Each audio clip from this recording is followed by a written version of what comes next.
Well, hello everyone. This is Dr. Eileen, and this is Medicine Walk. And I hope everyone's having a wonderful beginning to their summer. I hope everyone is having a wonderful time with whatever it is you're doing. If you're having a chance to go out somewhere or just whatever. Summer is always that wonderful time of vacation, of holidays, um, of really just kind of relaxing. And there's a lot of issues with relaxing right now. And so we're going to kind of talk about that today because I tweeted something this morning and I've had a few people who have, kind of asked me about it or commented to me about it. So the idea is that there are three stages of a storm. First, there is preparing for the storm. Second, there is enduring the storm. And third, there's recovering from the storm. And we're going to be talking about the kind of storms that you don't see on the Weather Channel.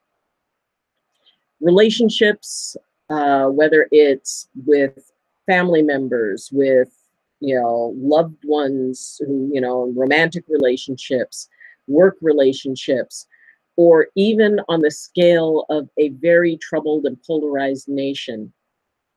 We have a lot of storms we're dealing with, a lot of turbulence, a lot of very difficult, challenging, ways of dealing with one another. And, you can look in the news and you can see how people are just really having a very hard time with communicating because it's almost overwhelming. In fact, it is overwhelming. The amount of just really negative things that are out there. And what happens is when people become polarized and things are said that cannot be unsaid, well, once the crisis passes, and eventually it will eventually pass.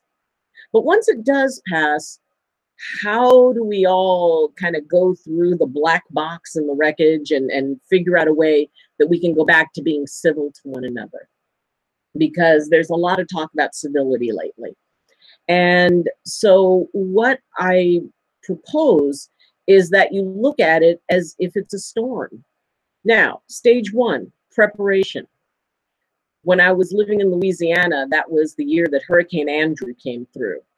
And it was very weird. And, people were just, taping windows. And my husband and I just had no clue about much of that sort of thing. But I mean, people were very nice and showed us about taping the windows and how to do things and how to manage it because they had been through it before.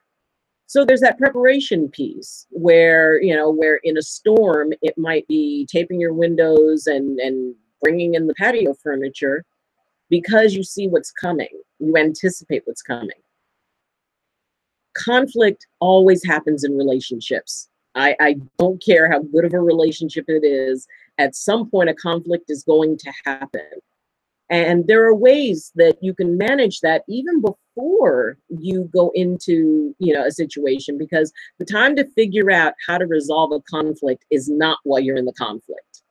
Then it's kind of just, everyone for themselves, and you just try to make do with the best you can.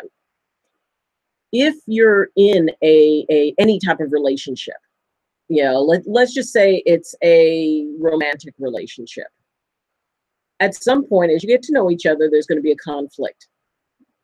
An idea is that when you first start getting to know each other, when you first start, talking about the possibility of a relationship, maybe not on the first date, but maybe like either the second or third date, to bring up the idea, okay, what are some agreements we can make on how we resolve conflict? Finding out how that other person does respond to conflict.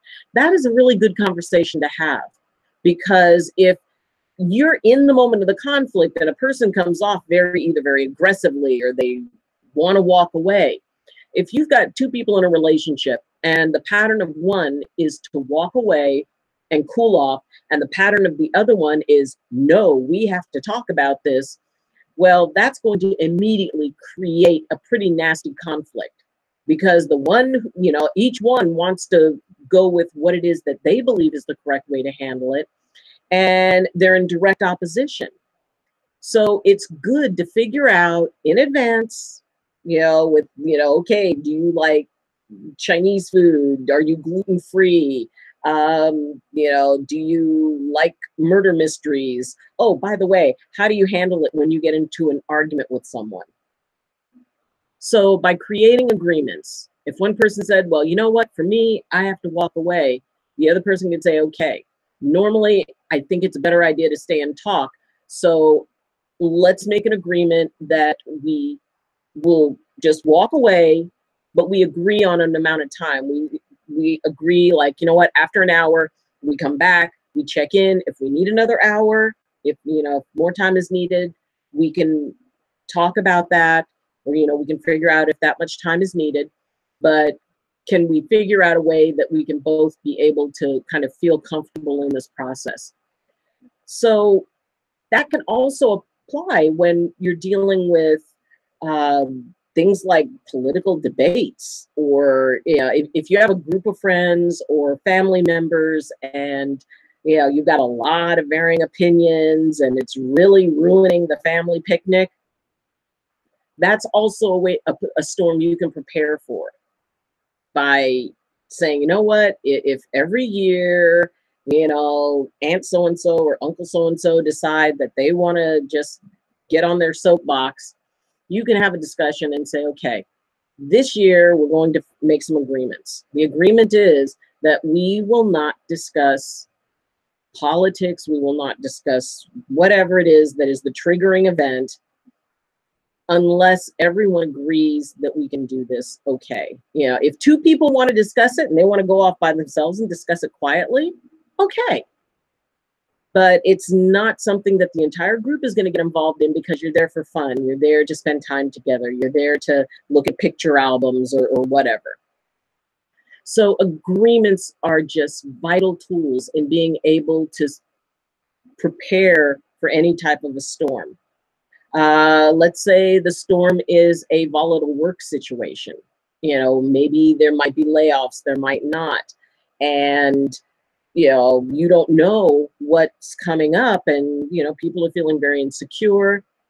So you can prepare for that storm too. If you feel that your job may be at risk and you kind of need that, well, it's a good time to update your resume and look around, start asking around in fields that you want. Maybe this is a perfect time for you to change fields and be able to move into something maybe that you've always wanted to do. It doesn't have to be a bad thing, because maybe it's that time that, you can be able to step up and do something that really excites you. Or if you want to stay consistent, start looking around for other jobs that are similar to what you're doing, if you really like what you're doing.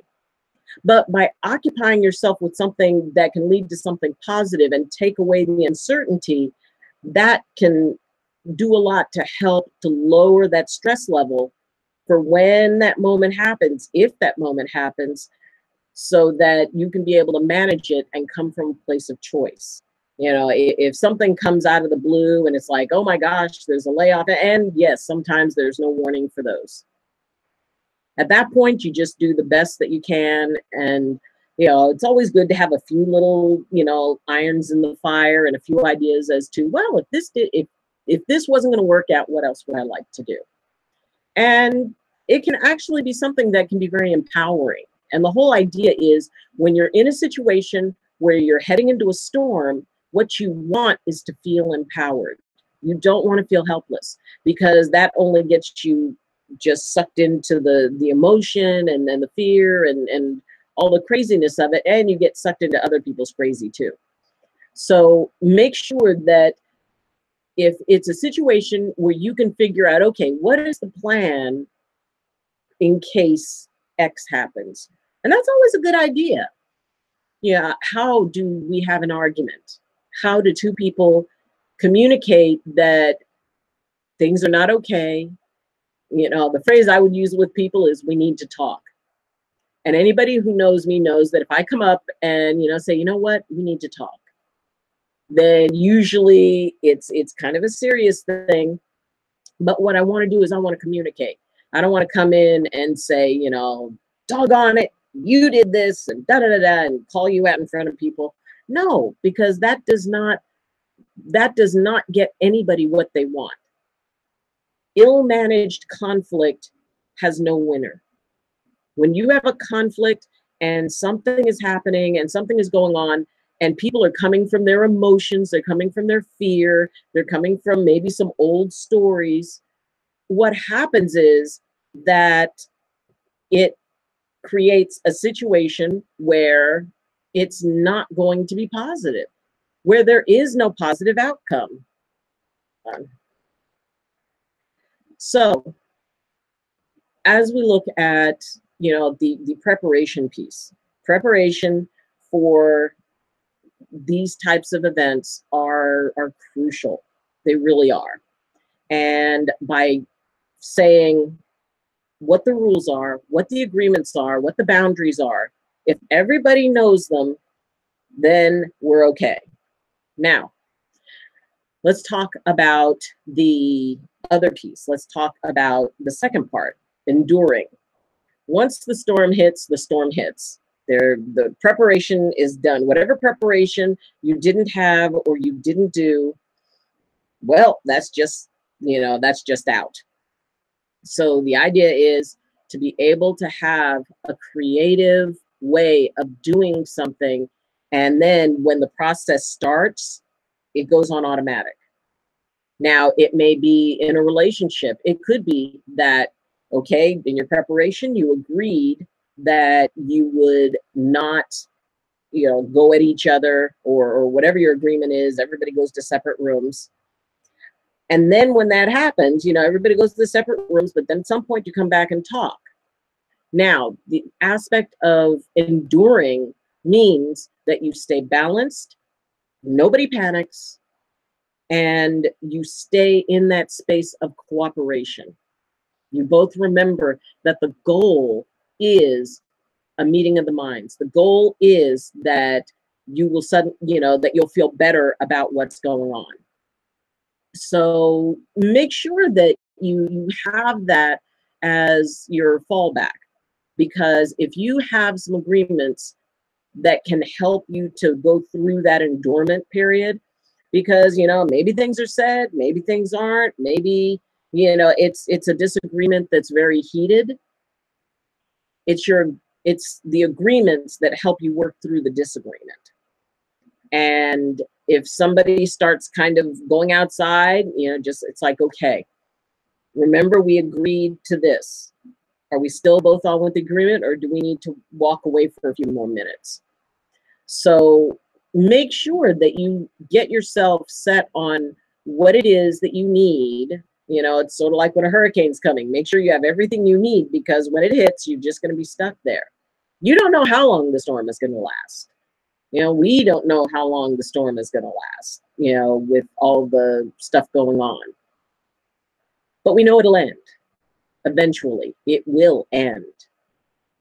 So take heart in that and find something to do. If you have something that you can occupy yourself with, if you have something, if it's a work situation and the layoff has happened and there you are in the storm, well, then all those ideas that you had, that you used in your preparation, it's like, well, okay, maybe now is that perfect time to take that family vacation.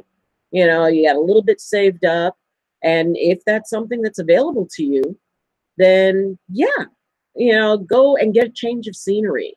Go, and even if it's just a weekend, or even if it's just an afternoon, go to the beach, go to the desert, go see a mountain, go see a movie. But allow yourself something that will let you sort of de-stress with it, to let you take a breath.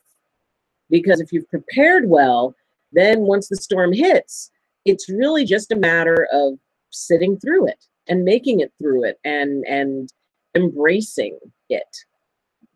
So yeah, you got to just ride it out. And a part of that riding it out is being able to, like I said, keep in mind that it's going to end eventually. I remember we had a one of the emergency broadcast things said, get to the centermost point in the house and all of that. And even though our area was not in the direct path, we were still like, you know, in the influence, area of influence. And then the eye of the storm hit, and it was quiet, and the sky was clear, and everybody came out. So the eye of the storm is crucial in this, because that's the moment when, you know, when the layoff happens and you just take a breath, or, you know, the argument has one of those quiet moments in it, or, you know, for about 5 seconds, somebody isn't going crazy in the country. So any of those little spots that you can get, any of those little places that you can say, okay, I can breathe for a moment. And what did we do? We went out, you look around, you know, fix anything. Because after a while, the clouds started coming back in, and the sky started to darken, and the rain started to come back in, because then we were moving out of the eye of the storm. Well, then you got another whole half of the storm to deal with. So because something is resolved in one moment doesn't mean it's going to get all resolved, you know, like a sitcom in 30 minutes. It takes time.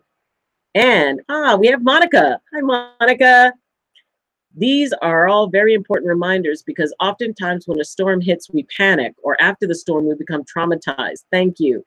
I needed this so much. Blessings at the right time. Blessings to you, my dear. And I hope everything is working out just wonderfully. You know, you're just such a sweet person, and you just deserve all the best. You really do. And yeah, it is very important, especially now, because there's so many people who are dealing with emotions, they're dealing with feelings, they're dealing with the panic. And without preparation, when something hits, it goes into panic. So, and panic doesn't help anybody. So when you're able to have those little eyes of the storm, those little gaps, make use of them. Breathe, calm down, you know, get something to eat, hydrate, whatever it is that helps you just sort of recenter, then you go back into it. Now, the third part is recovery. That's when you go out and the storm has passed, and the first thing you do is assess. You don't start picking up anything. First, you look around and you assess. What are the things that are the biggest issues? What are the problem points that, you know, you want to make sure that you've got covered? You know, when you're coming out after a hurricane, you know, you want to make sure that it's safe even to go out, that, you know, nothing's getting ready to fall. So first, just kind of take a look, take a breath, and assess the situation. If it's after an argument, okay, you know, where are we at now? And check in with yourself, know where you're at, you know, with that resolution piece. And it can be really important to know where you're at, because that's where it starts. You, then the people close to you, and then it goes out in rings. But in that very center circle is you. How are you doing? How are you feeling? How have you processed this thing, you know, right after it happens? Because that can be really, really hard. And if you're going through that, I'm really, really sorry. And I hope you are able to manage it, and I wish you the best. I really do. So first, assess. How are you? Then how are the people close to you? You know, what's going on? Is there any danger areas that kind of need to be dealt with? It's hard to say exactly what those situations are going to be, because each one is unique. But if you can figure that, well, you know, worst case scenario, those are some of my favorite words, worst case scenario. Because once I figure out what the worst case scenario is, I can kind of reverse engineer it and go, okay, anything less than the worst case scenario, I'm golden. It's okay. And if it is the worst case scenario, I've already assumed for it, and I've accounted for it, and I've got a plan for it. Often after the storm is, shall we say, maybe like the day after the Super Bowl, when everybody is still, one side is not happy about what has happened, and the other side, and maybe some words were said, maybe, you know, in the heat of the moment. So how do you get over what happens after the heat of the moment cools down? Well, that's where you go out and you get rid of the debris. The debris is the stuff that doesn't serve. The debris is like, you know, the empty wrappers of whatever was irritating somebody. You know, you don't want to let that sit. You know, if someone has expressed something, or if a lot of stuff was expressed, there's almost like the feeling of the little empty wrappers of it. And if you leave those, if you let that sit, they can kind of fester on you. My feeling is that a clearing of the air, kind of a slight debrief. It's like, okay, I just want to know that we're all right, that you've understood me, that I've understood you, and that we clear out any old stuff that's there. So it's like, okay, clear it out. Then repair. Well, at least repair what you can repair. Like I said, some things are said and they cannot be unsaid. They can be apologized for, they can be explained, they can be rationalized, but they can't be unsaid. So be very, very, very careful that what you say, especially in those times, and if you create a plan, if you manage enduring it, then you don't have quite so much that might come out at the last minute or in an emotional moment. So repair what you can. You know, I was upset when I said that, and I'm really sorry. And what can we do to help make that okay? And or maybe it can't be made okay. That's where you repair what is possible to repair. Some things are just going to be nope, nope. That's it goes under agree to disagree, or maybe maybe it's just that's that one little thing in the relationship that gets put in a box, put on the shelf, and it's like, all right, we get it. That's going to be there, and at some point it will fade away, but not right away. And it may mean the end of a relationship, but that would also be part of resolving it. In some ways, if you end something that is not healthy, if you end a relationship that really isn't working, that is a form of repairing it. It's repairing each person, each participant, because if you're fighting to maintain something that really doesn't have enough in it, everything has good points, and everyone has both light and shadow. But if it's something that it can't overcome, or it's not healthy, or it doesn't bring you joy, or it's hurtful, then yeah, healing and repair comes when it's like, you know what, let's allow our spiritual agreement to be complete, because that is the sign of a completed spiritual agreement. I feel that everybody who gets together, there's a spiritual agreement, and that agreement may not be a lifetime, a reason, a season, or a lifetime. That's the time we spend with people. So maybe it wasn't meant to be forever, but it can end in a very civil way. It can end in a balanced way. So whatever it is that you can repair, then you do. And the absolute most important thing is to remember the lessons you learned from the storm. What worked? What didn't? When you were enduring, what was the thing? Oh man, I really should have had this in place. Did you have all the tools you needed to do the repair work? So as you look at the whole experience, you can study it, learn better, and what that leads to is the next storm that's coming, because there is another storm coming, that one can be managed better based on what you learned from the last storm.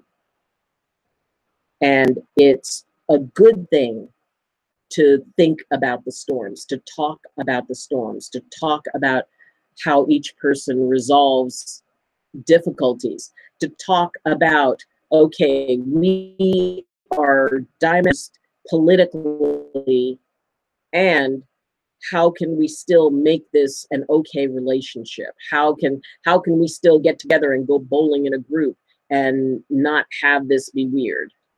So there's nothing wrong with a storm. A storm just means a whole bunch of stuff is changing. There's a, and it's stuff that often is really beyond anybody's control. And it's also not anything anybody gets blamed for. Storms happen, both meteorologically and between people. The trick is stages to managing the storm: preparation, enduring, and recovery. And most of all, learning, remembering, because then that makes the next storm that much easier to manage, and the one after that, and the one after that. So I wish you the best of luck on all of your storms. I've got a few going myself, and I remind myself, storms always pass. The sun always returns. It's always going to be a sunny day again. And then after a while, it's going to be raining again. That's just how life works. It's how we work. It's how the world works. And at some point, after all of the stuff going on, after all of the opposing viewpoints and balances and counterpoints and all of that, when it all comes down to it, at the end of it, we are all still a nation that's got to figure out a way to work together. Because if we can't work together, then it's not going to work. We can do this. We can agree to disagree. We can take a time out. And we can survive the storm. So thank you. Thank you for joining me. And if you would like to support the channel, that would be great. You can like this episode. You can comment. And I do like reading the comments. You can subscribe. And you can also, if you would like, share the episode if it kind of resonates, if you think it would resonate with someone. And if you do have any questions or comments, or if there's a particular topic that you would like me to cover, please let me know. And you can also sponsor me on Patreon. And there is information for that in the description. So thank you for joining me. And may all your storms be gentle ones. And for the big ones, remember, you're not alone. I'm rooting for you. And I know you can do it, because we're all in this together. And as always, I wish you balance, and I wish you blessings from my heart to yours. Love you. Bye.